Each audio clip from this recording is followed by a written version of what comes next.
So you just open up the box on that new laptop and you want to install Linux on it. Let me show you the best way.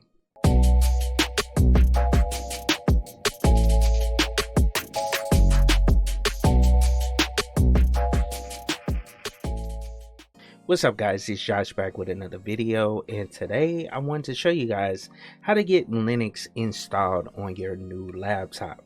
Now, when you get these new laptops or new PCs, they will most likely come with Windows on it. And if you don't know, Windows is included in the price of the laptop that you purchase. So the laptop was, let's say, $800. You know, that copy of Windows that's on that laptop, you own, you purchased it. You know what I'm saying? That was part of the purchase price. And you kind of don't want to lose that, in my opinion. Some people go through and they just wipe the system if they, because they're never going to go back to Windows, which I don't do. I don't recommend. I recommend you at least keep a copy of that, Windows operating system that you paid your hard-earned money for, or someone gifted to you. So today I kind of wanted to show you guys how to save that copy of Windows in case you need it, and go on and install the Linux operating system on your system. Now this video will be a little different. I'll be showing you a lot of the commands and all that stuff using a different camera. I can't really show you guys the physical hardware. I can't record on the physical hardware. So I have another camera set up in front of the laptop that I'll walk you guys through how to, back up that operating system so you can go on and go in and install Linux. So let's hop right over to the video so I can show you guys how to do this. Before we move forward, I wanted to give a quick shout out to CIQ, the official partner of Rocky Linux. Rocky Linux is a Linux distribution that is intended to be a downstream complete binary compatible release using the Red Hat Enterprise Linux operating system source code. The project is led by Gregory Kurtzer, who was the founder of the CentOS project. So check out Rocky Linux at ciq.co. Alright, in order to accomplish this, we need three things. We need the laptop that you're working with. We also need a USB with you, whatever distribution you want to use. So this is Ubuntu 22.04 written to a USB.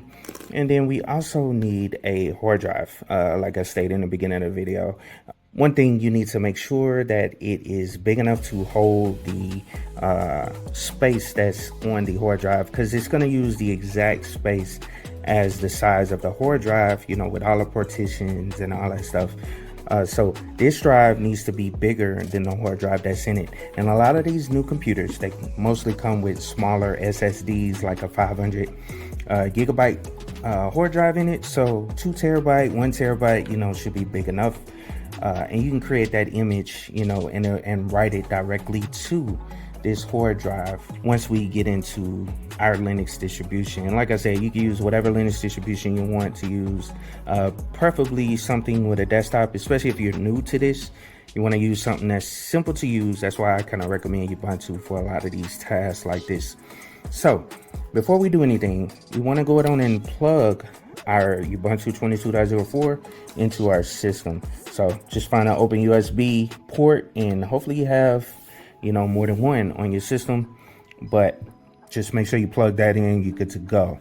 Now the next thing you want to do is check out what boot option this system uses. Most newer systems, they come with UEFI on it, so you're good to go. But you could double check. It doesn't hurt to double check. You can just go to your system's information, boom, pull that up, and then you can check out the BIOS mode. And as you can see, it's UEFI. And I know that might be a little hard for you guys to see, but that's UEFI. It says BIOS mode UEFI.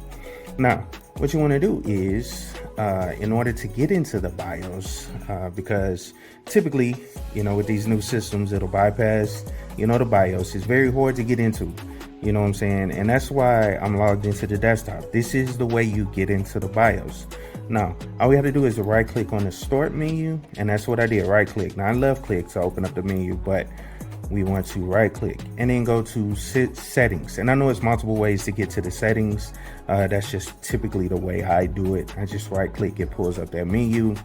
And now what we want to go to is Windows Updates. So Windows Updates, advanced options, and I'll kind of slow down so people won't miss what I'm showing them. But recovery, that's what we want to go to. Recovery. Under Windows Updates, you'll see recovery. And then what we want to do is look for advanced startup. And it says restart your device and change startup settings, including starting from a disk or a USB drive. And that's exactly what we want to do. I'm glad it actually says it there for you. But all you have to do is hit restart now. That'll kind of activate the system to go into, this advanced startup mode. And you'll see what I'm talking about once we get to it. So let's just wait for that to actually come up. And I'll kind of skip ahead if it takes too long, but it shouldn't take too long. Most of these newer systems are pretty fast, with the hard drives that they're using, motherboards and all that stuff is pretty fast. So you shouldn't have no issue with it popping up. And so this will let you know right here. You see how it says please wait on the screen? That lets you know you're kind of going into that recovery mode. And I've done this, or I've seen this like multiple times, just helping people fix their computers or recover their computers. So I kind of know what it'll show up when you're doing this. Now, one of the things I typically like to do is really go into the troubleshooting area. Now, you can use another device. You can click that there. That'll take you there as well. But I always go to troubleshooting, advanced options, because I always like to look at the settings that are in my BIOS if I want to. But you can go right in here, hit UEFI, firmware settings, hit restart, and that'll open up the firmware. And we could have went to the other one and saw the boot options, but this is, I don't know, an easier way for me. You always want to look at your BIOS anyway and see, everything you got set up in here. So this is your BIOS in case you need to, update the version of the BIOS, different things like that. Now that we're on here, most BIOS kind of look like this, especially on the easy settings. There is an advanced mode. It shows you more details, but this is mainly what we're looking for, the boot priority. And what I typically do is just move that up. You can kind of drag and drop with these new BIOSes. It's super cool. It's not that old text type of BIOS where you press the up and down arrows in order to move around the BIOS. It's super easy now. But yeah, that is, and basically what you're looking for is the USB name. So that's the USB drive that I put on here. And it's Pony. That's the only reason I know it's Pony. So kind of look for the name of the brand of the USB, move it up. We all know this is the Windows Boot Manager right here. Boom. So you can move that down. But all we got to do is hit save and exit, and that'll take us to our USB, or basically change the boot order. And now we'll be booting off of the USB drive. And it may take a second. It all depends on the system that you're working with. Most of the times it goes right into it, but sometimes it does take a minute to actually recognize it. Now, as you can see, it'll pull up that grub menu. We're good to go. So now we can go into our Ubuntu system. So I typically go to try and use Ubuntu, the first option, and wait for this thing to boot up. And I'll be back when it boots up. All right, so once Ubuntu is booted up, or whatever distribution you're booting up, it'll, kind of bring up a menu, and this is the installer. What you want to do is hit try, and don't go into the install, just hit try, and that'll open up the system to where you can try the operating system and actually use it. So select your language if you're using a different language, but just hit try Ubuntu. It won't install anything on the system. It won't wipe out that drive or do anything. And what it'll do, it'll kind of, especially with Ubuntu, it'll kind of open the system up to where you can actually use it. You can connect to the internet. You can do whatever you want on the system. Now, I typically use this when I'm troubleshooting something. Let's say the current operating system I have may have, something corrupted or something. And I can't get into the system in any way. It's stopping me from getting into it. And so this is a way to actually get into it, correct the issue if you need to, or change files on your system. Let's say, I can use this as an example. So FS tab is where you set up the drives that are mounted during the boot up of the Linux operating system. Well, you can go in here, open up the actual drive to the operating system, and make changes to that FS tab, save it, reboot the system, and then you'll boot right into the system. It'll correct those issues, whatever issues that you may ran into with the boot order or the mounting of the drives on the system. That's something that I've ran into in the past, so just throwing that out there as a reason you may want to do this. But our whole purpose is to back up our Windows operating system, so in case we want to go back to it, it's a free version of Windows, that we paid for, that came with this laptop. So we want to save that. And then if we want to go back to it for whatever reason, we have that option to go back to that free operating system that we got when we purchased the laptop. But the only thing is, you may have to go through a whole bunch of updates on the system. And I recently did that on this laptop that we're using for this demonstration. I pulled up my image that I had backed up about 2 years ago, copied it back over to the hard drive, wiped everything off of it, copied it back on there, and then it booted right up into Windows, and then a whole bunch of updates, came up. And then I was even able to upgrade to Windows 11. On this system. Now, let me go down and show you guys how to get this image. So what you want to do is open up the terminal. And one thing I forgot to say is we have to go down and plug in our drive that we want to write the image to. And I purposely waited because I want you guys to do that do it at this time period, within this process. Don't plug it in the beginning. You don't need to plug it in the beginning. There's no need to plug it in. And then when you want to, you'll see the drives pop up there. As you can see, that just popped up. That's the new drive. So that's the 2 terabyte external. And what you want to do is open it up. What I typically do is create a folder for the system that I'm backing up. So whatever I want to name this system. So we could do our, I normally start with the laptop brand, and this is Asus. So I name my folders via the hardware, or the laptop, the company that actually created the laptop. So I'm gonna just type Asus, boom, and then I typically create another folder and I'll name it Windows. And I kind of, follow the same format for everything. So, and then actually let's do Windows 11. Because I'm going to actually use this to back up this Windows operating system, because I'm going to put Linux back on here pretty soon. So that's where we want to store our image file. And just to make this thing a little bit bigger for you guys, so you guys can kind of see what I'm finna do, I'll make that bigger so you guys can actually see what I'm actually doing. All right, so now the first thing you want to do, and I kind of pulled the laptop a little closer so you guys can see exactly what I type, but essentially all you have to do is type ls block. This is typically what I use. This command is to get the drive information on the system. So what we're looking for is the drive that's on our that holds our operating system. All right, and so what you want to look for is the type of drive that you have. I know that this is a NVM, which is a SSD drive. It's one of those M.2 drives. I know this drive is a M.2. These other drives, this right here, SDC, that is the external drive. That's where we're copying everything to, and as you can see, it's mounted at this location right here. But what we want to do is copy this drive right here, which is our 500 gigabyte SSD that holds our operating system. Just want to verify, know what drive it is. And I also have some other drives on here. Just ignore them. You most likely won't see them. I have a extra drive on here that holds like a backup of my system that used to be on this laptop. And it's encrypted. So you want to make sure that you're copying the right file, or the right drive. I apologize, the right drive. So I know this is my M.2. You want to verify, make sure, at least by the sizes and all that stuff, that you're copying the right drive.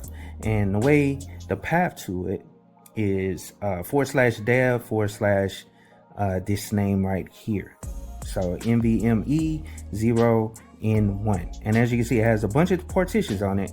That's all the Windows partitions. So I think they got a recovery partition, you know, a whole bunch of like little partitions that they create for the operating system. But you want to copy the top device name. So we copy in a full drive, everything. That includes all these partitions. So when we write it back to the drive, if we ever need to go back to Windows, it'll put all those partitions back there, you know, the sizes, all the data, everything, you know, in the same format that it was before. So it looks as though the system has not changed, you know what I'm saying? Because that's the only way you can write the image file back. So the command we're going to use is the dd command. So let me clear the screen so I can show you guys this right fast. So really all we had to do is type dd. And just to show you guys the format, there is a if. So essentially that's where you're pulling the information from. So the source and then the destination, which is of. So I'm gonna break it out like this as well. So, but I'm gonna go back right here. So if is our source. So like I said, that dev, and then I'm gonna tab it out, but it's NVE, and I'm gonna tab so we can see it. And it's ME 0N, and ignore those partitions. And the partition name is P1.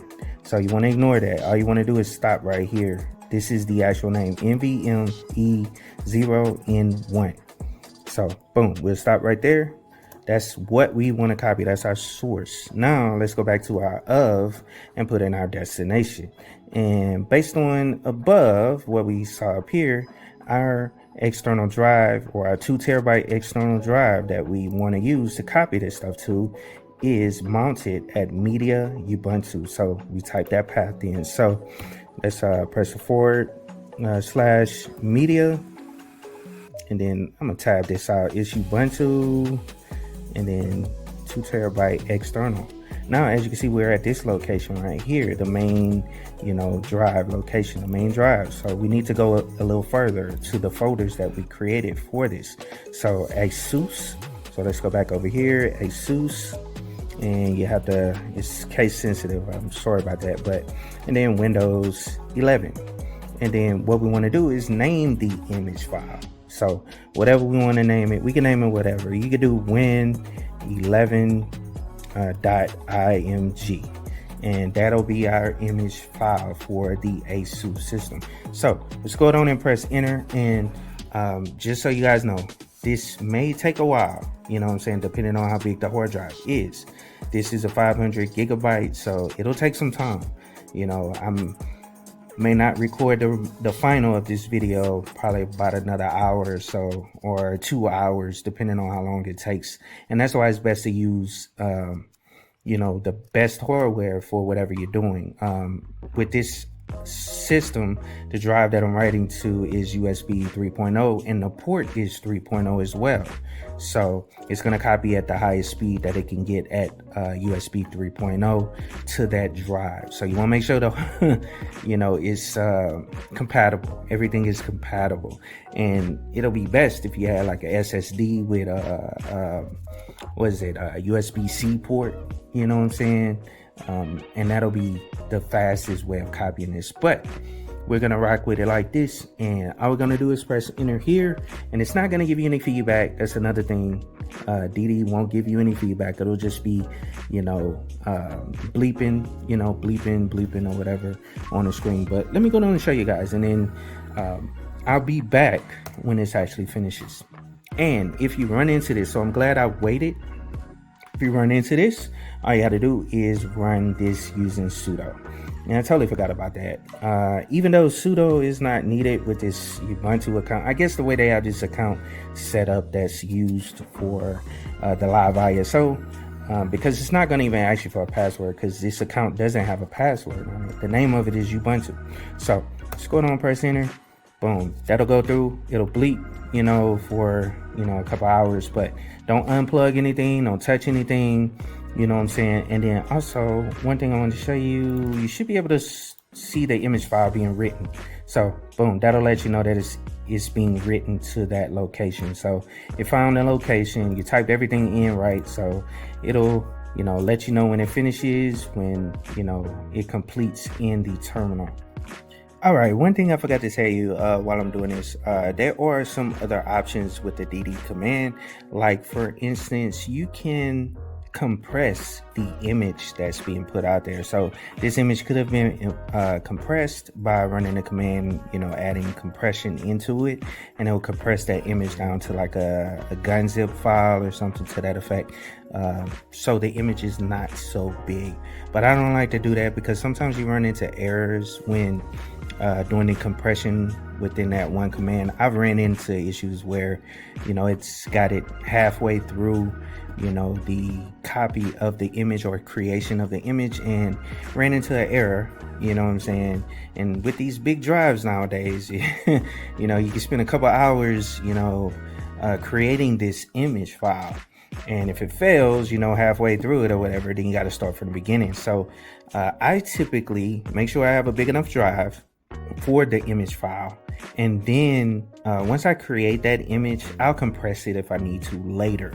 So that's what I recommend people do.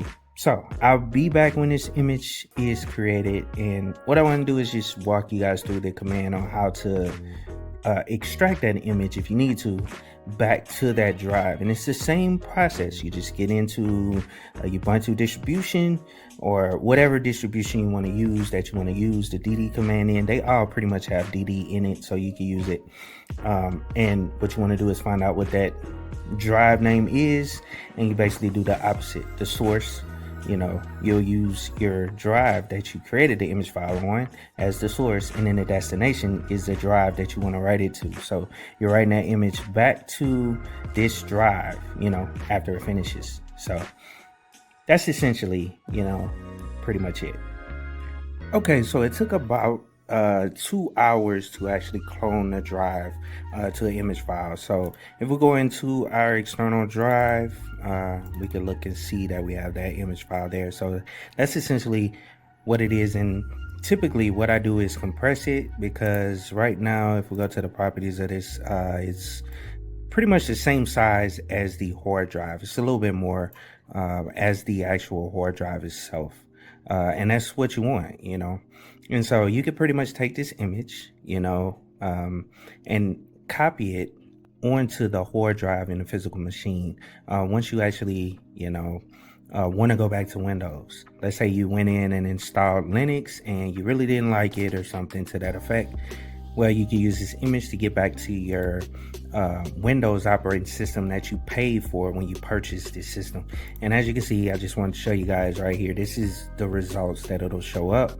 It'll basically tell you how many records in, how many records out, how big it is in bytes, and then it breaks it out, 512 gigabytes, 477 GB, and then copy, so pretty much that's everything. And it copied it at 38.6 megabytes per second. That's an average right there.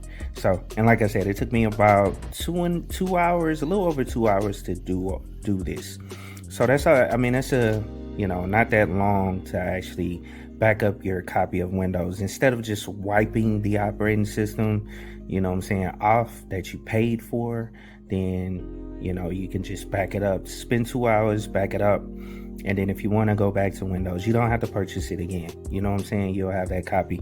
And I know for sure it works, because that's how I got the operating system that I showed you guys in the beginning. And just I may leave this in or keep it out, or take it out or whatever, but let's go on and shut this thing down. But as you can see, all my hard drives are still there, but I'm gonna restart it and ignore the USB drive when we go in. It should ignore it. Well, we could take it out now. It says please remove installation media, press enter. That'll go through, finish the reboots, and then you can leave that drive plugged in for a minute. And let's push this thing back out a little bit so you guys can see Windows when it comes up. But it'll boot right back into your Windows operating system that you had once you copy the image back onto the drive, if you need to. But just to reiterate, this is a copy of Windows, from this system when I originally purchased it. I basically create an image file a long time ago when I first bought the system, backed it up onto a drive just like what I just did using the DD command. And then I wrote it back to this hard drive. I just made sure it was the same hard drive. I didn't switch out that hard drive. All I did was add extra storage to the laptop. So I do have a 2 terabyte in there, but as long as you specify the right file, or the right drive, or it's the exact same drive size as it was on the image, you know what I'm saying? Because you won't have the rest of that drive unless you go into the disk management tool and expand that drive once you get the operating system on here. But just saying, it has to be the same size or bigger at least in order to put that image onto the system itself. And then once I installed it, boom, it popped up. I already had an account when I first originally created it. And then I went through the whole update process, which took a couple hours or so. But if I finally got the alert that it can upgrade to Windows 11, because this was Windows 10 when I first bought this laptop, and it updated to Windows 10. So, like I said, check out that system's information again. But yeah, Microsoft Windows 11 Home Edition on this laptop. And I follow the same process. Okay guys, so I hope you enjoyed the video. Like I said, this is a great way to back up your Windows operating system so you don't lose out on the money that you spent on this laptop, as far as the operating system that came on it. And if you want to go back to Windows, then you do have that option. It's always good to have that option, and that way when you install it back on there or put it back on there, you don't have to worry about purchasing any keys or anything like that, because that operating system actually came off of that system. So it's not like you're stealing it in any way. That is the operating system that originally came on the laptop when you purchased it. So all you got to do is put it back on there and you're good to go. And of course, if you have any questions, go down and leave comments down in the comments below. It's not that difficult, as you can see. And now I also didn't show you guys how to install Linux, but I have plenty of videos showing you guys how to install Linux on your operating system or on your new laptop. And it's not that difficult. It's similar to how we booted into the live ISO. All you gotta do is follow that install process, and it'll get Linux installed on your system. Now, I hope you guys have a wonderful day, and of course, keep it techie.